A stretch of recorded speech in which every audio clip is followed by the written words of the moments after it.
So for this final video homework, we will be showing that we can calculate and plot the distribution of the total number of microstates for a two-object system with unequal number of oscillators in each object and over 50 quanta of energy dispersed between them. So for this specific example, we'll be using 60 for our total number of quanta energy. Our first object has a total of 3 oscillators, and our second object has a total of 4 oscillators. This here is a written out, just kind of like preview as to what will come in the future. As you can see, our quanta 1 and 2 have our represented 0 to 60 and 60 to 0. We also have the amount of microstates listed. This is defined as omega. And the way omega is calculated is by using this equation here, which utilizes the quantum of energy as well as the amount of oscillators.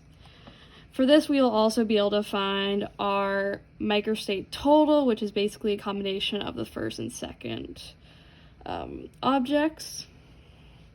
Obviously, if you can tell, this has too much information to calculate all by hand, which is why we will be using Excel in order to really just compute everything in a lot easier and time orderly fashion. As you can see here, we have our Q1, our Q2, our microstates for 1 and 2, as well as our total. So Q1 and Q2 are just 0, 60, and 60 to 0 as listed.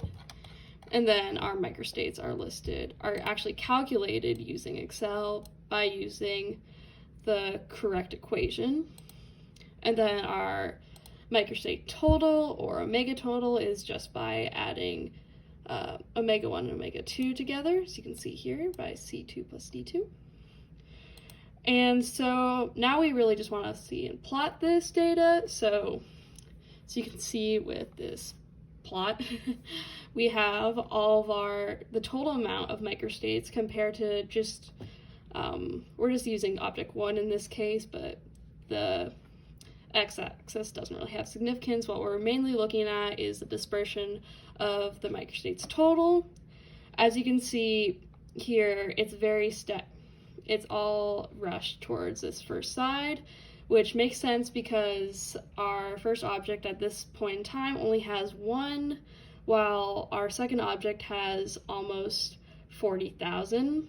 And while it goes down, our first object doesn't have as much as the second object because of the amount of oscillators is different.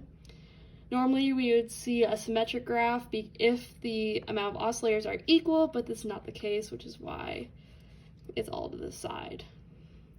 And that's pretty much it.